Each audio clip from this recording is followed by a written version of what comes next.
Hi,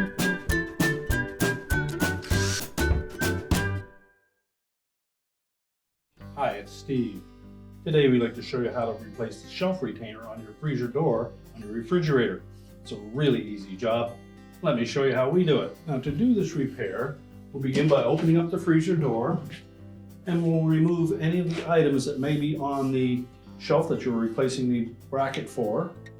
And if the old one is still intact, we're simply going to reach in on one end and just pull it towards you to release it. And that will allow you to take the opposite side off as well. Discard the old one. And when installing the new one, take note that there is a recess at the very top of that opening that will sit over that projection on the inner door panel. So tuck one end on first.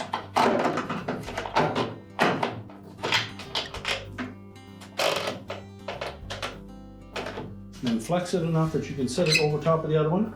Then press them down firmly until they're flush. And your repair is complete.